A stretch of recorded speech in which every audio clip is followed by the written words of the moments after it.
அந்த வேதனை வந்துச்சுன்னா ஏதாவது கணக்கோ இல்லதோ ஏதாவது சாமானோ ஏதாவது செய்யறீங்களா, அது செய்த பிற்பாடு நிச்சயம் சரியா செய்யலன்னு வேதனைப்படுவீங்க. அப்ப எது இயக்குது? நம்ம நல்லது செய்துட்டு இருக்கும்போது திடீர்னு ஒருத்தர் நம்ம செய்துட்டு இருக்கும்போது அவனை பற்றி சொல்றாங்க அல்லது அவனை பார்க்குறோம், இந்த உணர்ச்சி தூண்ட உடனே என்ன செய்யுது, உடனே அது வளர ஆரம்பிச்சிருது. அவன் அந்த சரியா வேலை செய்யறத அது தப்பா செய்யறோம். ஏன் நம்ம எவ்வளவு தூரம் செய்தும் கூட இதாகி போச்சே, பலன் எல்லாம் போச்சே, நஷ்டமாகுது அப்படின்னு இந்த வேதனை வந்துடும். காரணம் அதை பற்றி இந்த உணர்ச்சியில் ஊட்டும்போது அது ஜீவன் தருது. பின்ன அதன் உணர்ச்சி ஆகும்போது நம்ம ஆன்மாவில் அது முந்துது. நம்ம உயிரிலே பட்டன அதை சாப்பாடு கொடுக்குது, நல்ல குணங்களுக்கு போறதில்லை, இயக்க முடியாமல் போயிடும். இப்ப மாறிடுது.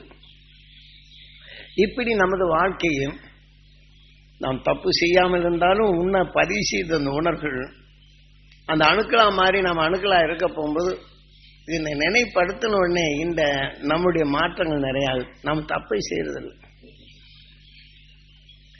இன்னைக்கு விமானம் என்ன செய்யறான்னா செய்யறான், ஆள் இல்லாம போகுது. அதான் எலக்ட்ரிக் எலக்ட்ரான் என்ற நிலையில் நுகரும் சக்தி முன்னாடி கொடுக்குறான், வானவீதியில போகுது. ஆக இத்தனை டிகிரியில வருது அந்த ஒலி அலைகளை பார்த்து அவன் ஆள் ஓட்டிட்டு வரவன் ஆள் ஓட்டாவே இத்தனை டிகிரியில போகுது அப்படின்ட்டு அதுக்கு தகுந்த மாதிரி இந்த உணர்வு மாற்றி திசையை மாற்று, ஆக்சிடென்ட் ஆகாம போகுது. மனிதன் ஓட்டிட்டு வர்றதில்ல, மனிதனுக்கு மனிதன் ஓட்டிட்டு வர்றதில்ல, இவன் நினைவு கொஞ்சம் மாறிச்சுன்னா ரெண்டும் மோதிடும். பக்கத்தில் வந்த பிறப்பான் தெரியுது, அவனுடைய வேக அளவுக்கு உடனே திருப்ப முடியல, மோதிடும். வான்வீதியில் விமானங்கள் எப்படி மோதும்? ஏன்னா அந்த உணர்வுகள் உணர்ச்சிகள் அதை நுகர்ந்து அந்த காற்றழுத்த மண்டலத்தில் தன் பாதையை போது இந்த அதிர்வு சூரியன் எடுத்து வச்சுக்கணும். அந்த அதிர்வுக்கப்ப இந்த விமானத்தை திசை திருப்பது. இப்போ விஞ்ஞானி இதை செய்யறான் இல்லைங்களா? அதே மாதிரி மனிதனை மாதிரி வச்சு நாம சொல்லக்கூடிய உணர்வுகளை எலக்ட்ரானிக்கா மாற்றுது. அந்த உணர்வுக்கு தக்க அந்த பொம்மையை ஆடைச்சு அந்த வேலையெல்லாம் செய்யுது. ஒரு மனிதனுக்கு சொல்ல அது செய்யறான், நாம கோபமா பட்டா அது செய்யறான். அதே மாதிரி இந்த மனிதன் அந்த ரோபோட்டை இயக்கங்க போகும்போது இது வரப்போ போகும்போது எவனா ஒருத்தன் வந்து குறுக்க இருந்து ஏதாவது தப்பு சொன்னானே அந்த கோபம் வந்துடும். இந்த கோபம் வந்து இந்த ரோபோட்டுக்கு சொல்லி கட்டளை இடுறானுங்க, இவனுமே வந்து அடிக்கும். இந்த ரோபோட்கள் இப்படி வந்து எலக்ட்ரானிக் இருக்க போகும்போது இவனை வந்து அடிக்கும். இதுல தப்புறதுக்கு ரொம்ப பேர் அவசரம். ஏன்னா அந்த அழுத்தங்கள் உணர்ச்சிகள் ஆன உடனே அந்த எலக்ட்ரானிக் வந்து வேக மனுஷி எவன் உடல் வந்து அவனை தாக்குது. இப்போ இந்த ரோபோட்டுகள் விபத்து இருக்குன்னு பின்னால் கண்டுபிடிச்சு அது எப்படியெல்லாம் மாற்றணுங்கிறதுல ரோபோட் செய்து இந்த மாதிரி இயக்கணவங்கள ரொம்ப பேர் அதை அடிச்சு கொண்டிருக்கு. வேற ஒன்றும் இல்லை, அதோட இயக்கம் அதிகமாகனே அலற அடிச்சு எப்படி க்ளோஸ் பண்ணி வரும். க்ளோஸ் பண்ண இந்த எலக்ட்ரிக் ஷாக் அது உணர்வு ஷாக் ஆக போகும்போது இந்த வெயிட் இருக்கும். ஏன்னா பிரிதொன்று விடாதபடி எந்த இடத்துல மனிதனும் செய்தான் அவன் கட்டளைக்கு மீறினா அந்த உணர்வு வரைகள் இப்படி செய்யுது. இதே மாதிரிதான் நாம ஒருத்தன் திட்டினவனை பார்த்தோன்னு உடனே நம்மளை இயக்குது.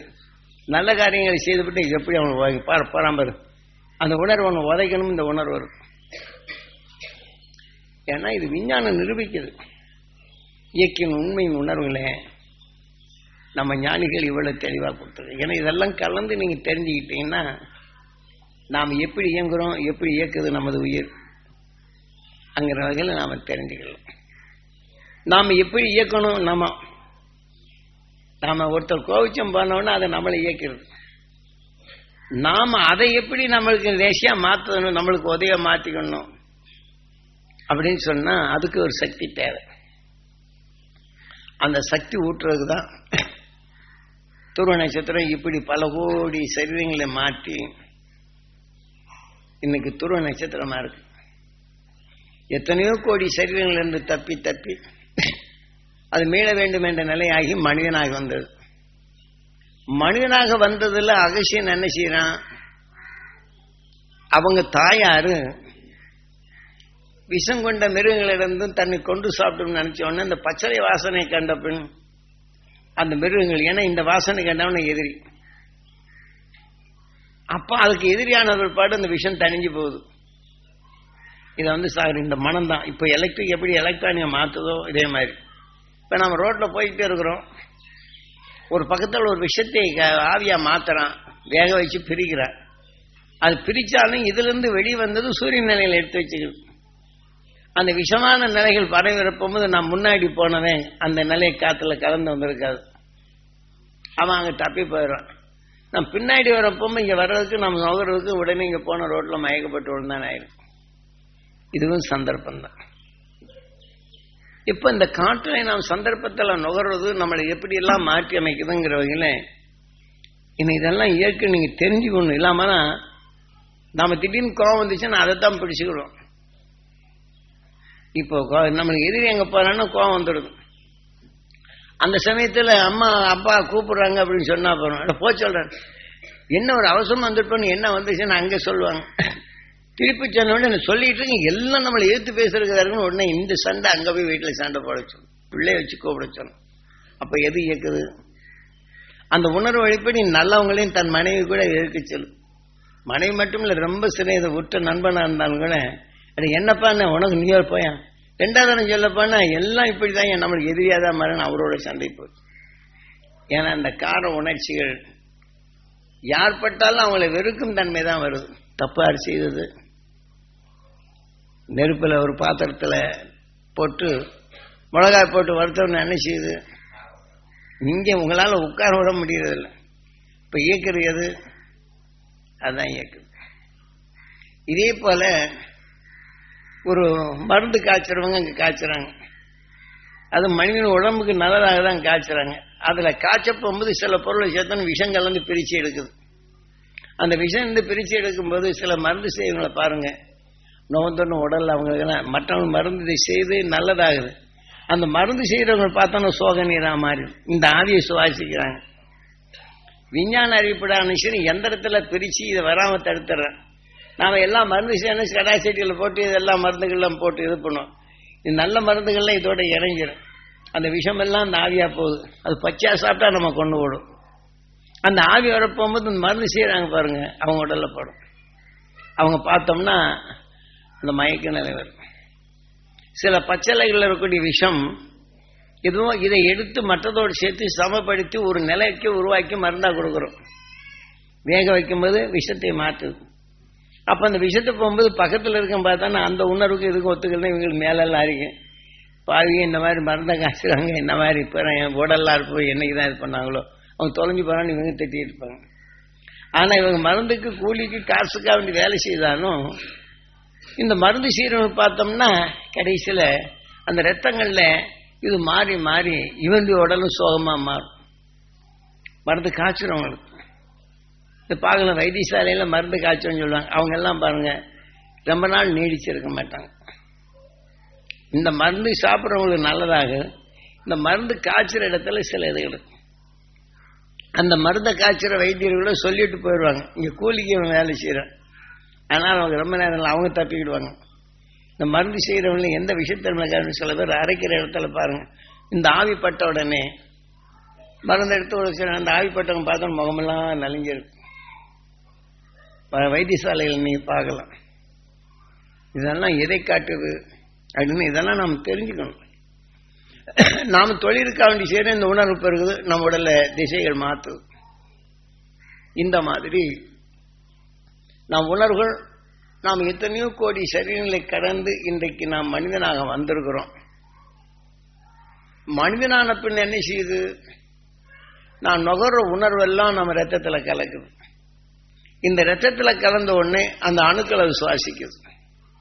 விஷம் கொண்ட உணர்வின் தன்மை கொண்டு எந்த பச்சளை எந்த விஷப்பாம்புகளோ எந்த மாடுகள் சாப்பிட்டதோ இந்த மருந்து செய்யப்படும் போது அதை சாப்பிட்ட அந்த உணர்வுகள் நாம் செய்தவங்க இந்த உணர்வு ரத்தத்துல கலக்குது. இந்த உணர்வு அணுக்களுக்கு போய் சேருது. அது சேர்ந்த பிற்பாடு என்ன செய்யுது, அது கொஞ்சம் கொஞ்சமா மாறி இந்த உடல்ல சுருங்க தொடங்குது. உணர்ச்சிகள் மாறுது, வேதனைப்படும்படி சொல்ல தோன்றுது. எது செய்ய வைக்குது, இந்த உணர்வு சாப்பாடு கேட்கும்போது உயிர் வழிதான் அது உள்ளுக்கு போகணும். அந்த உணர்ச்சிகளை பற்றி நம்மளுக்கு அந்த சொல்லணும் செய்யலாம் போதும். அந்த உடல்ல அந்த உணர்ச்சிகள் சேர்ந்தோம் உடல் சுருங்க தொடங்கிடும், நோய்கள் வர தொடங்கிடும். இப்ப நாம யார் தப்பு செய்தது, பிழப்புக்காக போறோம், செயலைன்னா சோத்துக்கு இருக்காது. இதை மாத்துறதுக்கு என்ன வச்சிருக்கிறோம் சொல்றது உங்களுக்கு அர்த்தாச்சா? இதையெல்லாம் நான் மாத்துறதுக்கு வேணும். அந்த சக்தி பரிசு இருக்குதான் நாம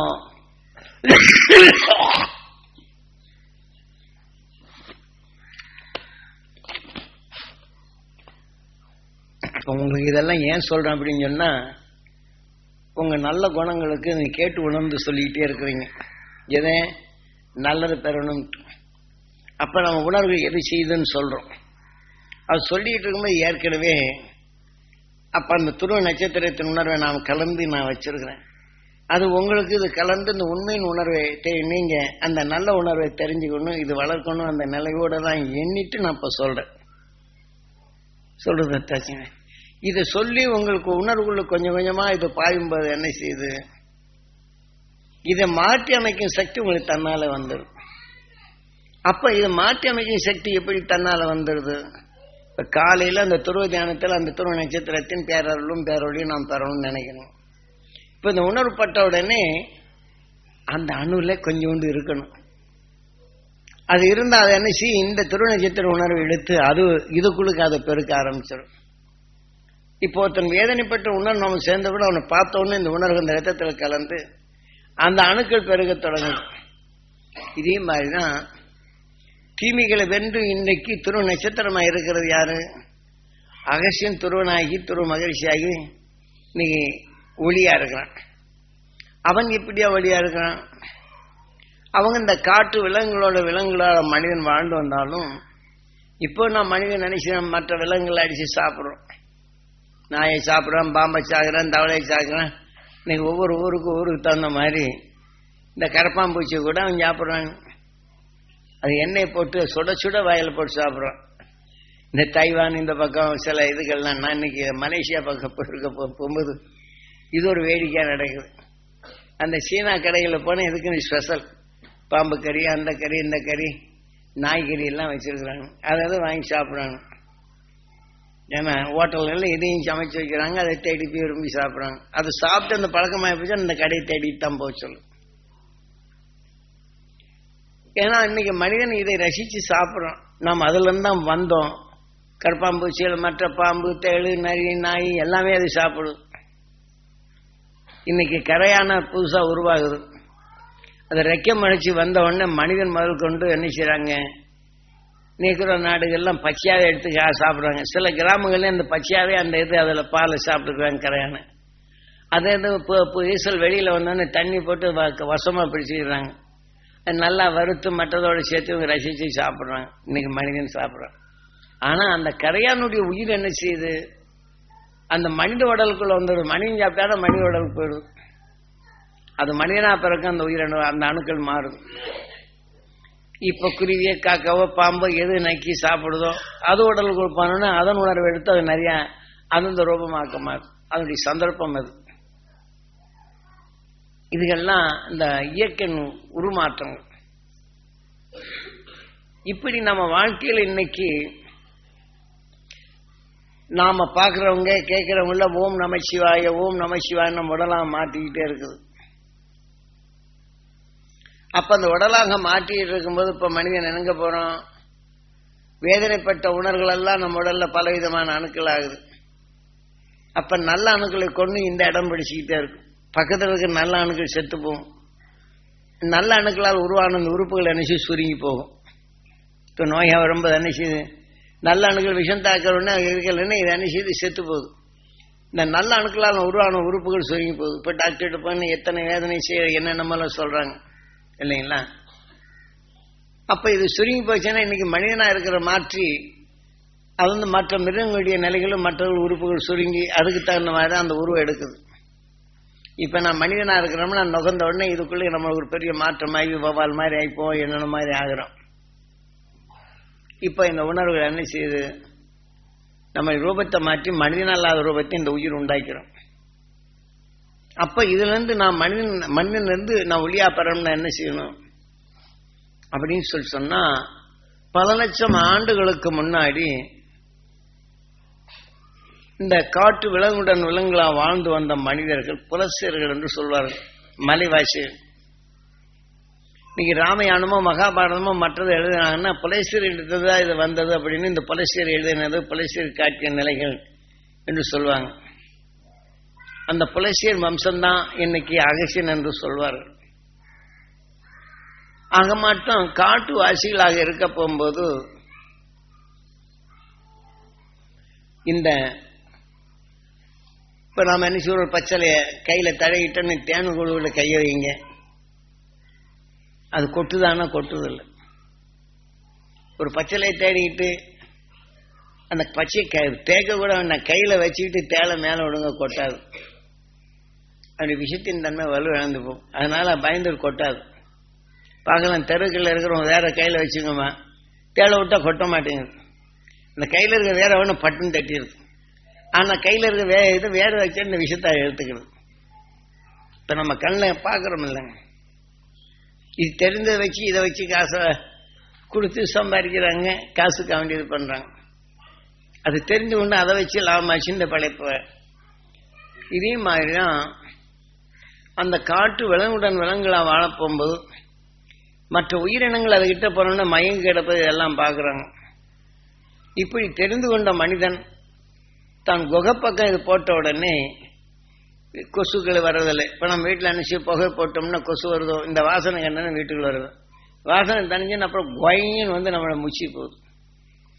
இந்த கொசுத்தன்மை விஷத்தன்மை மாறினாலும் இந்த விஷமான உணர்வுகள் நாம் சுவாசிக்கிறோம். அந்த விஷமான உணர்வு சுவாசிக்கும் போது என்ன செய்யுது, ஏன்னா அதுக்கு எதிரி நம் உடல்ல போறோம்னா உறுப்புகளை உருவாக்குன நுரையீரலாம் இருக்குல்ல, இந்த புகையில் பட்டவன் என்ன செய்யுது, கொசு கிட்ட இருந்து தப்பிடுறோம். இந்த நுரையீரல போய் அந்த விஷத்தன்மையான அணுக்கள் சேர்ந்துருக்கு. அப்ப மனிதனுக்கு இதை போல அந்த நுரையீரல்கள்ல சில குறைபாடுகள் வந்துடும். இதை குட் நைட் வச்சு பார்க்குறவங்களுக்கெல்லாம் இந்த மாதிரி விஷயம் கலந்துதான் பார்த்தோன்னா ஆக கொசு போகல இது வந்துடும்.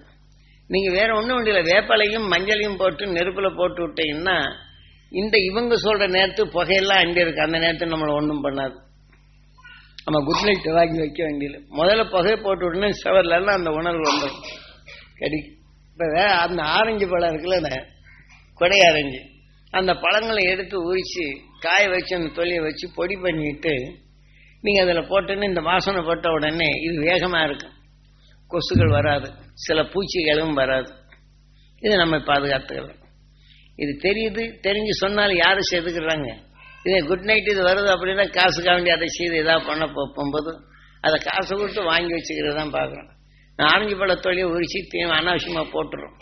அதை எடுத்து இப்படி பக்குவம் பண்ணிட்டு அதே மாதிரி இந்த எலுமிச்சம்பழம் இருக்குல்ல, அந்த தொழிலும் கூட இந்த மாதிரி செய்துக்கலாம். அதோடைய உணர்வுகள் காட்டங்கள் மற்றது மாற்றம். இதே மாதிரி நாம அன்னைக்கு அந்த காட்டு விலங்குகளோட இருந்தவங்க இதெல்லாம் விஷயங்களை தெரிஞ்சு ஒவ்வொரு செடிகளையும் எடுத்து வந்து தன் படுக்கையிட்ட போடும்போது கொசு வர்றதில்லை, பாம்புகள் நுகர்ந்து வருவதில்லை, புலிக்கும் விஷம் உண்டு. இந்த விஷம் அது தனிஞ்சோடனே இந்த பக்கம் போனால் அது பலவீனம் போது மயக்கம் வரும். இதுக்கு எது நிலை போயிடுது. இப்ப சாதாரணமா நாம மற்ற பூச்சிக்கொல்லி மருந்துகளை போட போகும்போது எந்த பூச்சி நிலையை அதுதான் சாகுது, வேற பூச்சி சாகுறதில்லை. இந்த கரையான் மருந்தை போட்டோம்னா கரையான் மட்டும் அதை கரையான் அல்லாதபடி சில இதுகள் சேர்க்கும்போது எறும்பு சாகிறது இல்லை. ஒவ்வொரு உணர்வுக்கு தக்கவாறு ஒவ்வொரு விதமான வித்தியாசங்கள் போகுது. செடி கொடிகளில் சில விஷத்தன்மையானா அதுக்கு தகுந்த பவர் உள்ளது போட்டா அது சாகுது, இல்லாமனா நல்ல அணுக்கள் இதுவும் கொண்டு போடும். இதே போல இந்த விஷத்தை தூவப்படும் போது இந்த செடி கொடிகளில் இந்த விஷங்கள் வந்து வித்துல கலந்துடும். இதை சாப்பிட்ற மாடும் விஷம் என்ன தன் உடல் எடுத்து சக்தி கூட்டிக்கிறது. நாம மனிதனான இந்த வித்தை சாப்பிட போகும்போது நம்ம உடல்ல இந்த விஷம் கொஞ்சம் கொஞ்சமா கலந்து நம்ம உடல் உள்ள அணுக்களுக்கு இதாகி போகுது. அப்ப அந்த விஷங்கள் நம்ம உடல்ல அணுக்களை சேர்க்கப்படும் போது நம்ம அறியாமல் நினைச்சு சிந்திக்கும் தன்மை குறையுது. ஏதாவது நினைச்சு நடக்கலன்னு உடனே கோவம் வரும். இன்னைக்கு பெரும்பகுதியான மக்களுக்கு இந்த மாதிரி விஞ்ஞான அறிவால் வந்த சாப்பாடோட சேர்த்த இந்த உணர்வுகள் நம்மளுக்கு கோவம் வரும். அப்ப இந்த உணர்வுகள் நம்ம உடல்ல கடுகடுப்பு ஜாய்ஸ் இருக்கும். இப்ப யார் தப்புன்னு இந்த இயற்கையில் விஞ்ஞான நிலையில் சிக்கி நாம தப்பிக்கிட்டு இருக்கோம். இதை போலதான் இதெல்லாம் நம்ம கண்ணில் பார்க்கிறோம். ஏன்னா உங்க இப்ப நான் இதெல்லாம் உணர்வை அறிந்திருக்கிறேன். இப்ப நான் சொல்றேன், இப்ப டாக்டர் படிக்கிறாங்க, என்னென்ன மருந்து என்னென்ன வேலை செய்யும், என்னென்ன வேலை செடியினால இந்த விஷயம் வருது, இதுக்கு என்ன மாத்தினா சரியா போய் செய்திடுறாங்க. நீங்க தெரியாதவங்க என்ன செய்வீங்க, என்னமா ஆச்சு ஏதாச்சும் நம்ம பதறோம். அதுக்கு தெரிஞ்சு நாடி துடிப்புகளில் வரக்கூடிய நாடி துடிப்புகளை பார்க்குறோம். அதே சமயத்துல இவங்க இதயத்துல வச்சு இந்த உணர்வுகள் இந்த இதயத்துல அந்த வேகத்தின் துடிப்பை பார்த்து இது இதனால் தான் இருக்கும் அப்படின்னு அந்த துடிப்பு நிலையை கொண்டு டாக்டர் அறிகிறாங்க. இதே மாதிரிதான் நம்ம குருநாதர் கொடுத்த அந்த உணர்வு வச்சு இந்த உலகம் எப்படி இயங்குது, எந்தெந்த நிலையில் இருக்குது அப்படின்னு நம்ம தெரிய வச்சார். இதுக்கு 20 வருஷம் ஆச்சு, காடு மேடெல்லாம். இப்ப டாக்டர் என்ன செய்யறாங்க, எல்லாம் கீழே 1ஆம் கிளாஸ் 2ஆம் கிளாஸ் கொஞ்சம் கொஞ்சமா அர்த்தம் தெரிஞ்சு டாக்டருக்கு படிக்க போகும்போது அது என்னென்ன நோய் என்னென்னது என்னென்ன மருந்து என்னென்னது இருக்குன்னு அவங்க பழக்கப்படுத்தி கொடுத்துட்றாங்க. அது பழக்கப்படுத்தி சரியான நினைவில் இருந்தாங்கன்னா அந்த டாக்டர் உயர்ந்துடுறாரு. அதுல கொஞ்சம் ஏமாந்தாருன்னு இதுக்கு அதுக்கு துடிப்படுறது ஒரு நொடி மாறிச்சுன்னா இதே மருந்து அங்க நல்லது செய்யற மாதிரி கெடுதல் செய்யுது. ஒரே மருந்து அது கேட்குது, ஒரே டாக்டர் ஒரே மருந்து கொடுக்குறாரு. அந்த மருந்து கொடுக்க போகும்போது என்ன செய்யறாரு, இன்னொரு துடிப்பு இருக்குன்னா அதை எதிர்ப்பு நிலையை பார்த்து அதுக்கு தகுந்த மாதிரி அதை தனிச்சு இது கொடுத்தான்னு இது கொடுக்க செய்யறாங்க. இந்த டாக்டர் என்ன இத்தனை மருந்து கொடுக்குறான்னு சொல்லுவாங்க. இது அறிந்து கொண்ட உணர்வு பற்றி செய்யறாங்க. அதே மாதிரி உங்க கூட இப்போ டாக்டருக்கு பரிசித்த மாதிரி உங்ககிட்ட வரக்கூடிய நோய்களை நீங்க மாத்துறதுக்கு பெரிய டாக்டர் துருவ நட்சத்திரம். அது எப்படி ஆனா டாக்டரா வந்தாங்க தெரிஞ்சுக்கிறது உங்ககிட்ட சொல்றது உங்களுக்கு அர்த்தாச்சு. நீங்க பெரிய டாக்டர் ஆகணும். உங்க உடலுக்குள்ள இருக்கக்கூடிய அணுக்களுக்கு அந்த துருவ நட்சத்திரம் உணர்வை பாய்ச்சி அதை மாற்றி அமைக்கக்கூடிய சக்தி கிடைக்கும் இல்லைங்களா? அதுக்குதான் நம்ம உங்களுக்கு கொண்டு வர்றோம். ஆகினால அகசியன் என்ன செய்தான், அவனுக்கு ஒண்ணுமே தெரியாது. அவங்க அம்மா அப்பா எல்லாம் என்ன செய்யறாங்க, இந்த விலங்குல இருந்து தப்பிக்கிறதுக்காண்டி மிருகங்கள் எல்லாம் தப்பிக்கிறதுக்காண்டி பலவிதமான பச்சளைகளை அவன் படுத்துருக்கூடிய குகையில பரப்பிடுறாங்க. அப்ப அந்த உடல்ல கலந்து தன் உடலையும் கொஞ்சம் பூசிக்கிறாங்க. சில பச்சளைகளை மென்னு ஊதிடுவாங்க. அந்த மாதிரி ஒரு பழக்கத்துக்கு அவங்க வரப்போ போகும்போது அவங்க கிட்ட அது கொசுவோ எறும்போ தேளோ பாம்போ அந்த குகை பக்கம் வர்றதில்லை. மிருகங்கள் என்ன வாசனை பிடிச்சு வரும். அந்த வாசனை பிடிச்சு வரும்போது மனிதனுடைய திசையில பிடிக்கிறது மாறாக எந்த திசையில நுகருதோ, இப்ப இவங்க இருக்கிற திசையில அந்த விஷமானவன கண் இரண்டு போகும். அவங்க போனா இது மயக்கம் வரும், இந்த பக்கம் வராதபடி ஒதுக்கி போயிடும். இப்ப ஆடு மாடுகளை நாம பார்க்கும்போது அந்த புலி இதை பார்க்குது அப்படின்னு சொன்னா புலியுடைய மனத்தை நுகர்ந்துதான் அந்த ஆடோ மாடோ மற்றதெல்லாம் ஒழியும். அப்ப வெகு தூரத்து அந்த மனம் வந்த உடனே இந்த உணர்ச்சிகள் ஆகி ஒதுங்க ஆரம்பிச்சிரு, பம்ப ஆரம்பிச்சிரு. அது பம்பி ஒதுக்குற இடத்துல அதன் மனத்தை நுகர்ந்து புலி அணைச்சிட்டு போகுது. அப்ப அது உணர்வும் இதனுடைய உணர்வும் ரெண்டும் ஒன்னாக சேரும்போது அணைச்சிட்டு மோதுது. அப்ப அந்த ராத்திரில இந்த மிருகங்களுக்கெல்லாம் கண்ணு நல்லா தெரியும். இந்த ரெண்டு மோதல்னு ஒரு வெளிச்சமாகும். அந்த வெளிச்சமாகும்போது அதுக்கு மட்டும்தான் தெரியும், நம்மளுக்கு தெரியாது. இந்த உணர்வுக்கு அந்த உணர்வு மோதும்போது அந்த உணர்வுல இருக்கக்கூடிய நிலைக்கு இது ஒளியாக மாற்றும். இது இயற்கை சில நியதிகள். நாம மனிதன் பார்த்தோன்னு தெரியுதோ, நைட்ல லைட்டை வச்சுட்டு தான் போகும். ஏன்னா நம்ம கிட்ட அந்த விஷத்தின் தன்மை குறைஞ்சிருக்கு. அந்த மற்றதெல்லாம் விஷத்தின் தன்மை இதா இருக்கு. ஆதியிலே இந்த விஷம் என்ற நிலைகள் மோதிதான் வெப்பமானது. வெப்பமான பிற்பாடு வெளிச்சம் வந்தது. அதை நகர்ந்து ஈர்க்கும் காந்தம் வந்தது. அதனாலதான் ஆதி சக்தி என்ற நிலைகள் விஷம் மோதி வெப்பமாகி நகர்ந்து ஓடும் போது காந்தமாகும். இதை போலதான் மிருகங்கள் உடல் எல்லாம் விஷங்கள் ஜாஸ்தி. அது மூச்சாலைகளை எண்ணி விடும்போதெல்லாம் எனக்கு இதெல்லாம் நீங்க தெளிவா தெரிஞ்சுக்கணும். ஏன்னா நம்ம டாக்டர் எல்லாம் அதை படிச்சு வந்திருக்கிறாங்க. இப்ப அவங்களுக்கு சொல்ல போகும்போது உங்களுக்கும் அந்த டாக்டர் பயிற்சி வரும் இல்லைங்களா? இப்ப சொல்றதெல்லாம் டாக்டருக்கு தெரியும், நான் சொல்றதெல்லாம் இப்ப உங்களுக்கு புதுசா தெரியும். டாக்டருக்கு நிச்சயம் படிச்ச உணர்வை பற்றி தாவரங்களை பற்றி சொல்லும் போது அவங்க புரிஞ்சுக்கிறாங்க. படிக்காதவங்களுக்கு நம்ம புரியாது. அதனால இந்த மாதிரி அந்த குகைகள்ல அந்த மிருகங்கள் எல்லாம் மோதி போனா அதுக்கு வெளிச்சம் வருது. அப்ப இங்க சாப்பாடு இருக்குன்னு இறை தேவைப்படும்.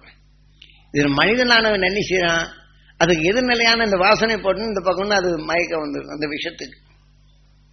அப்ப இந்த பக்கம் வர்றதுல இவங்க பாதுகாப்பா இருக்கிறாங்க.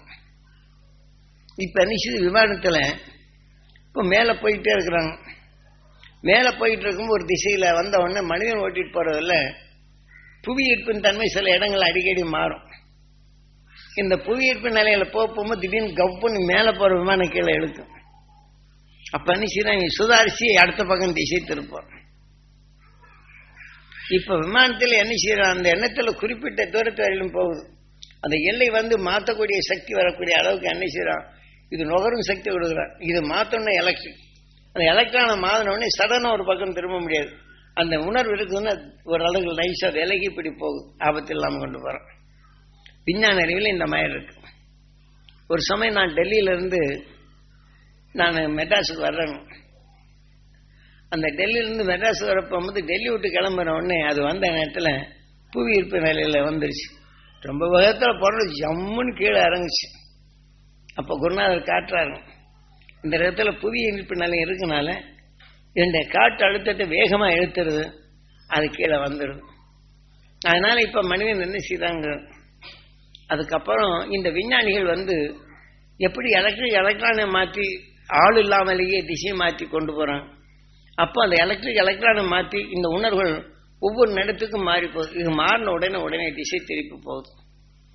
அதே மாதிரி தான் இந்த நிலை போல இந்த மனிதன் உணர்வுகளை இந்த நுகர்ந்த உடனே அது மாறி போகுது. அது ஆபத்தை இருந்து காப்பாற்றுது மிருகங்கள் எல்லாம். அதுக்கு யார் சொல்லி கொடுத்தது? இந்த உணர்வு நகர்ந்து அங்கே போன ஆபத்துங்க நிலையை விலகி போயிடும். ஆனால் இது போல இருந்த உடனே அந்த தாயை கர்ப்பம் விடுறாங்க. கர்ப்பம் வரும்போது இந்த பலவிதமான விஷத்தன்மையான உணர்வை தாயும் நுகர்ந்த உணர்வு ரத்தத்தில் கலக்குது. அந்த ரத்தத்தில் கலக்கும்போது அந்த கர்ப்பம் வரும்போது தாய் ரத்தத்தில் அது உணவாக எடுத்து விளையுது. அப்போ அந்த கருவில் இருக்க போகும்போது பலவிதமான விஷயங்களை மாற்றி அமைக்கக்கூடிய சக்தியாக அந்த குழந்தை கருவில் வருது. இங்கே பச்சளை போட்டிருக்கும் போது மிருகங்கள் வர்றதில்லை. இந்த தாய் கருவில் அந்த குழந்தைக்கு இது பெற்ற பிற்பாடு அது தீமை, அதாவது விஷங்கள் இதை கண்ட உடனே மயங்கும் நிலையும் விஷத்தை அடக்கும் நிலையும் தாய் கருவில் விளையுது. இப்போ நாம் சாதாரணமாக இருக்கிறோம், ஒரு வேதனையோட கேன்சரோட இருக்கிறாங்க. அந்த தாய் கர்ப்பத்தில் இருக்க போகும்போது அதை பாவமே இப்படி இருக்குதுன்னு நினைச்சா போகிறோம். இந்த உணவு ரத்தத்தில் கலக்குது. இப்போ நம்ம நகரத்தில் இருக்க போகும்போது இந்த விஷம் என்ன கருவில் இருக்கக்கூடிய குழந்தைக்கு அந்த விஷத்தன்மையாக இருக்கும். அந்த குழந்தைய பார்த்தோன்னா பிறந்திருந்து சில்லு அந்த உணர்வு நாளடைவில் விளைய போகும்போது அவங்களுக்கு கேன்சர் உணர்வு அந்த வயசு வரப்போகும்போது இது விளைஞ்சிடும் கேன்சர். அதே மாதிரி ஆஸ்மா நோயோடு இருக்கிறாங்க, இறக்கப்பட்டு அவங்க பார்ப்பாங்க. அந்த உணர்வு பட்ட உடனே கருவில் இருக்கக்கூடிய குழந்தைக்கு ஆஸ்மா வரும். இப்போ பெருமதியான வீட்டில் ஒரு வீட்டில் 4 பேர் இருக்கிறாங்கன்னா அந்த கர்ப்பத்தில் இருக்க போகும்போது நுகர்ந்த உணர்வு தக்கவாறு தான் அந்த குழந்தைக்கு அது நோய்கள் வரும். வித்தியாசமான குழந்தைகளாக பிறக்கும். ஒரு குழந்தைக்கு ஆஸ்மா நோய் இருக்கும், ஒரு குழந்தைக்கு திடீர்னு கோபம் வரும். அந்த கருவில் இருக்க போகும்போது சண்டை போடுறவங்க அந்த சமயத்தில் வீட்டில் சண்டையோ அல்ல ஏற்ற வீட்டில் சண்டையோ சண்டை பற்றி கேள்வி கேட்டு பார்த்துக்கிட்டே இருந்தால் இந்த உணர்வு நுகருது. இந்த உணர்வு ரத்தத்தில் போகுது. கருவில் இருக்கக்கூடிய குழந்தை பிறகு அந்த பிறந்திலிருந்து பாருங்க கோபம் ஜாஸ்தி வரும். அப்பா ஏதாச்சும் உடனே அம்மா அடிப்பான், அப்பா அடிப்பான், எல்லாத்தையும் அடிப்பான். யாரை பார்த்தாலும் அடிக்கிற நிலையில தான் இருப்பான். அவன் தப்பு பண்ணானா அந்த உணர்வு கருவில் இருக்கும்போது பூர்வ புண்ணியமாக மாறும். இதெல்லாம் நாம் தெரிஞ்சுக்கணும். ஒருத்தன் தப்பு செய்கிறான்னா நம்ம வீட்டிலேயே தாய் கருவில் இருக்கும்போது இப்படி விளைஞ்சிருக்கு. அதை நம்ம எப்படி மாற்றணும், திரும்பி நான் பழகணும். அதெல்லாம் உங்ககிட்ட இப்போ நினைப்படுத்துறதுக்கு தான் கடுமையான ஆயுதம். பகசி நினைச்சினா கருவில் பிறகும்போது விஷயத்தையும் மாற்றி பழகணும். இப்ப நாம் என்ன செய்யறோம், விஷயத்தை நீக்கி இந்த உடல் பெற்றாலும் வேதனைப்படுவோம், இறக்கத்தோட பார்க்கிறோம், பரிவோட பார்க்கிறோம், பண்போட பார்க்கிறோம், இதை நுகர்றோம். ஆனா கருவில் இருக்கக்கூடிய குழந்தைக்கு அதுவும் மாற்றிடுது. நம்ம உடல்ல வளர்ந்து வர நல்ல அணுக்கள் இது பண்ண நம்ம உடலவே மாற்றுது, உணர்வுகளை மாற்றுது, அணுக்கள் மாறுது. இதெல்லாம் நாம் தப்பு செய்யாமல் தானே வருது. நம்ம தப்பா பண்றோம், இறக்கத்தோட பார்க்கிறோம், உணர்றோம், நுகர்றோம். உடல் உள்ள அணுக்கள் பட்டவுடனே நம்ம உடல் இந்த விஷத்தன்மையானவன்னு நோயா மாறுது. ஏன்னா இதெல்லாம் நம்ம உங்களுக்கு பக்குவமா தெரிஞ்சுக்கணும்னு இது ஆயுள் கால மெம்பர் நீங்க வந்திருக்கிறீங்க. இப்போ ஆயுள் கால மெம்பர் அப்படின்னா வேதனைப்படுறவர்கள் இந்த ஆயுள் என்ன செய்யுது, இந்த மெம்பர்ல அது முடிவான ஒரு பண்ணி செய்யுங்க, அந்த நோய்க்கு போயிடுறீங்க. இந்த நோயான அப்புறமா சாமி போய் அர்ச்சனை பண்ணி இந்த மாதிரி இருக்கு எல்லாம் செய்யுதுன்னா எல்லாம் நல்லது செய்யுதுன்னு இங்கே அழுது போடுவீங்கன்னா இது ஆயுள் வந்துடும். கடைசியில் எங்கே போயிடுங்க, பேயா போயிடுங்க. இந்த நோயின் தன்மை அந்த உடலில் போய் ஊற்றுறீங்க.